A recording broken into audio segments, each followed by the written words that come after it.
We are continuing chapter 3 by talking about contingency tables. This is one of the trickier lessons that in the past students have struggled with, so make sure that if you have any questions, you jot them down so that you can ask in class. So the first vocab word is obviously, what is a contingency table? This allows us to look at two different categorical variables together. It shows how individuals are distributed along each variable contingent on the value of the other variable. So the two things that we are comparing on this particular table, and we're going back to the Titanic again, are what class you were in. Oops, let's pick a different color other than black. What class you were in, first, second, third, or crew, and what was your survival? Did you arrive alive, or unfortunately, did you pass? So we have two totally different variables, and we're looking at how they interact with each other. So let's dig a little deeper about these contingency tables. So the margins on the right and the bottom give totals for each of the variables. So that would be these columns here. This is the totals, and these are totals. So for instance, I'm just going to pick one number at random. This 711 right here, this is simply the total number of people that arrived alive. This 706 are the number of third class passengers. Now, each set of totals is called a marginal distribution of its respective variable. So that's a vocab word. If you are asked for marginal distribution, they simply want to know the totals for one of the variables. So if I asked you for the marginal distribution for survival rate, you would simply tell me that the number of passengers that arrived alive were 711, and the number of passengers that unfortunately passed away was 1490. That's all it means for marginal distribution.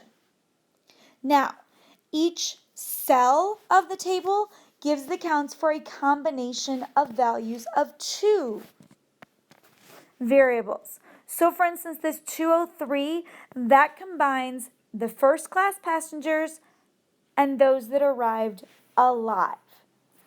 The 167, that is your number of second class passengers that unfortunately passed on.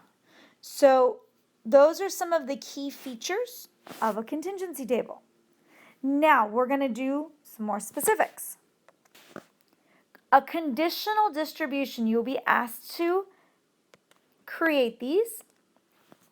This shows the percentage breakdown of one variable for the individuals who satisfy some condition of the other.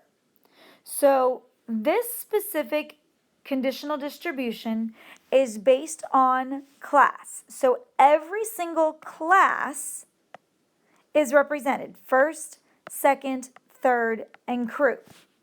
But it's contingent, or in this case, conditional on having survived. They had to arrive alive. So if you notice, the 203, the 118, the 178, and the 212, those were the numbers from the table we were just looking at. What we do when we have a conditional distribution is we turn those numbers into percentages. So 203, 118, 178, and 212 had a total of 711 people that arrived alive. So we simply took 203 divided by 711 times 100. 118 divided by 711 times 100. So on and so forth. That gives you these percentages that are easier to compare when you're comparing data. So we can see that 28.6% of the first class arrived alive, only 16.6% of the second class, 25% of the third class, and 29.8% crew members.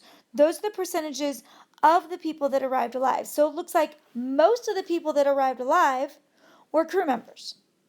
First class was shortly behind them.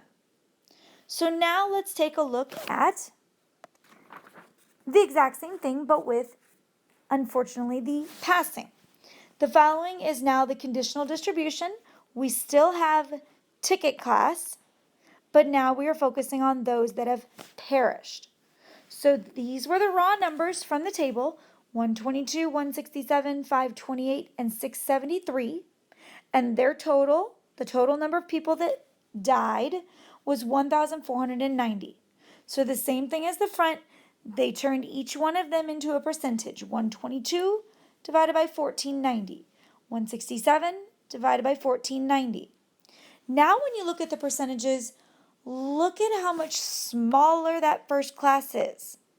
Of all the people that died, only 8.2% of them were from the first class. And for any of you who remember the movie, the lifeboats, they loaded those up with your first class passengers. Whereas the crew members that had 45.2%, they represent 45.2% of those that died, were crew members. It's because they weren't allowed on those lifeboats. Now, one reason that we do conditional distributions is to be able to compare what's going on among them. So what I've created here are two pie charts. This pie chart's for alive and this one's for dead. And they are color coded so that both green wedges are first class, both pink are second class, both purple are third class, and both of the yellowy orange classes are crew members. So the conditional distributions tell us that there is a big difference in class for those who survived and those who died. As you can see, obviously, you wanted to be in first class to have a better chance of living because the green wedge is much larger here than it is here. The pinks, there's not a big difference. The purples, notice they start getting bigger and bigger as you go down into your third class and your crew. It's much easier to show with pie charts that you want to be a first class member if you wanted to have the best chance of surviving. Now, we see that the distribution of class for the survivors is obviously different than that from the non-survivors. That was very easy to see. This leads us to believe that class and survival are obviously associated. Obviously, the class that you are in decided what your chances were of surviving. And what that means is they are what's called not independent. What does it mean to be independent?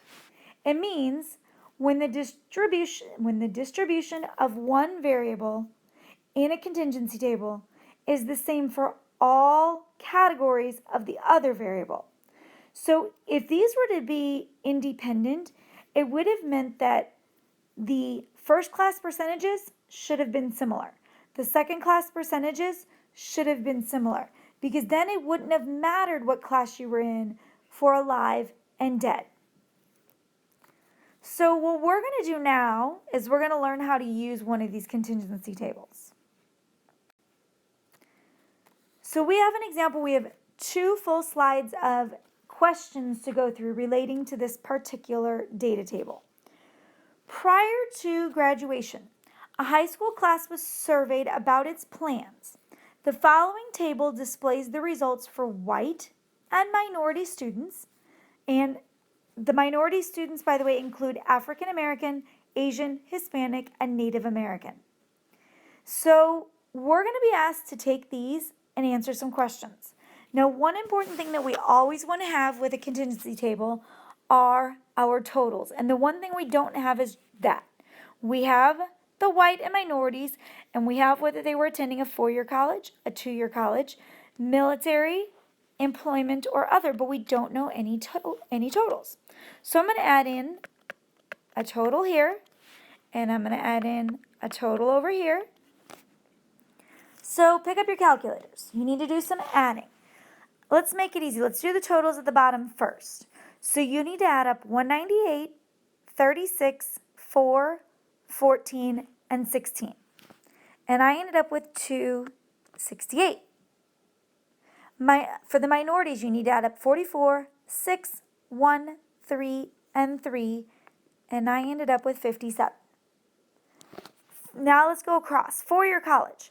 198 plus 44, I end up with 242. Two-year college, 36 and 6, I ended up with 42. Military, 4 plus 1 is 5. Employment, 14 plus 3 is 17.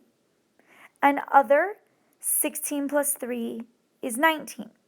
And yes, there's one other total we need. We need this total right here. That represents how many total students were surveyed. And if you did all of your math correctly, you could add side to side the 268 and the 57, or you could add up and down the 242, the 42, the 5, the 17, and the 19, and you should get the same numbers regardless. And that number is 325. So now we have lots of questions that are going to ask us to find percentages. So I'm going to give you a little trick that might make life a little easier. There are some keywords that you're going to be looking for, and here's how it's going to help you. When we find percentages, we always have to start by doing division. The number or the word that is after the word is or are is your numerator. The words that come after the of is your denominator. So let's take a look at our first problem and see if we can find those words. What percent of the seniors are white? So of is your denominator. So our denominator is all of the seniors. So that means 325. R, here's our numerator, white.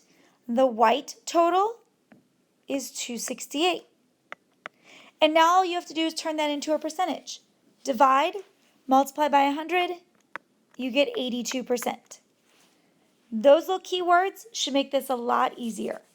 What percent of the seniors are planning to attend a two-year college? There's that of again. Of the seniors means all of the seniors. So again, 325 are planning to attend a two-year college. Two-year college, that total was 42. 42 divided by 325 times 100 is 13%. Okay? So now we're continuing with that exact same example. What percent of the seniors are white and planning to attend a two-year college? So of the seniors, same total, 325. But now we need to look for white and two-year college. So go down white 2 spots to two-year college, and you get 36 as a total. 36 divided by 325 times 100 gives around 11%. What percent of the white seniors are planning to attend a two-year college? Notice, it doesn't say seniors anymore. It says white seniors. So the denominator is white seniors. So go white, go down to the total, that's 268. Now, here's the thing. Since we're only talking about white seniors, don't look at minority numbers at all. We need to look only in the white column, and we need to find those that are planning to attend a two-year college. So white column only, two-year college, 36. 36 divided by 268 times 100 is 13%. And finally, what percent of the seniors planning to attend a two-year college are white? So now our focus has changed again. Our total is now seniors planning to attend a two-year college. So two-year college, seniors was 42. That's your denominator. Now we're only allowed to use two-year college. So we only have two options, 36 and 6. Which of those numbers represents your white students? That would be 36. And so 36 divided by 42 times 100 is 86%. All right. So we're going to look at example 5, but it's going to ask us to go back to example. So look again at the table of post-graduation plans for the senior class in example 4. We're finding the conditional distributions. Notice I threw in there, that means percentages, of the plans for the white students. So we're only going to look at the first column, that white student numbers. And basically all we're going to do is take the white student numbers and turn them into percentages. So we have to turn the 4-year, 2-year, military, employment, and other into percentages. And because we're only using the white student numbers, the total that we're using is 268. So 4 years, I'm going to do some abbreviating here. We got 198 students out of 268. Again, divide, multiply by 100, I get 74%. We got 2-year college. That's 36, also out of 268. Divide, multiply by 100, 13%. We have military. That's only 4 out of 268. Divide, multiply by 100, I get 15%. Employment, you have 14 of those, divided by 268, times 100, I get 5%. Ooh, almost didn't fit. And then we're going to squeeze in other right here. Other was 16 out of 268, times 100 gives me 11%. So when it asks for a conditional distribution, we're turning everything into percentages, and since we were only using the white students, we took all of the white students and turned those into percentages. We're going to now find the conditional distribution, again percentages, of the plans for the minority students. So now we are only using that second column. So we are only using the numbers 44, 6, 1, 3, and 3. So we're going to do the exact same thing. Let's start with 4-year college. So we had 46 out of, now what's the total for that column? If you look back at your minority students, that total was 57. That's the number we're going to use for the total on all of these. 46 divided by 57 is 81%. Let's move on to 2-year college. We had 6 of those students divided by 57. We end up with 11%. Then we have military. We only had 1 person going into the military out of 57. That left us with 2%. Employment, we only had 3 out of 57, which was 5%. And lastly, that other category again that I'm going to squeeze in, we had 3 out of 57, which again is 5%. So do you see any important differences in the post-graduation plans of white and minority students? Write a brief summary of what these data show, including comparisons.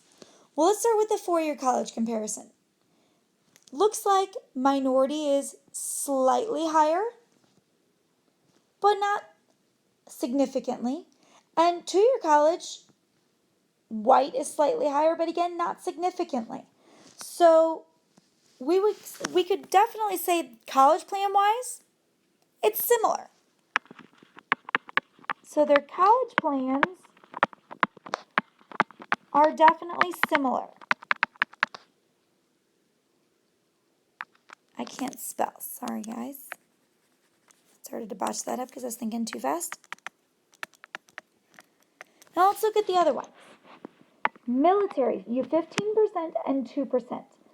That's a big difference. But then you look at employment, they're exactly the same. Other, but we don't know what other represents.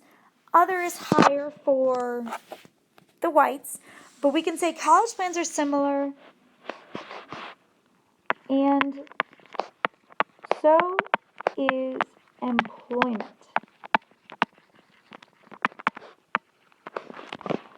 But we can definitely say military and other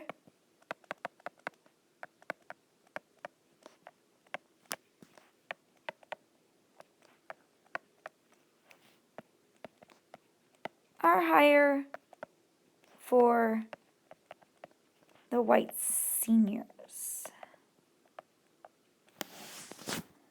So when you get to class, we're going to be working on a lot of homework like this type of example that we just did. Can you take tables? Can you identify parts of it? Can you find percentages from it? So I will see you in class.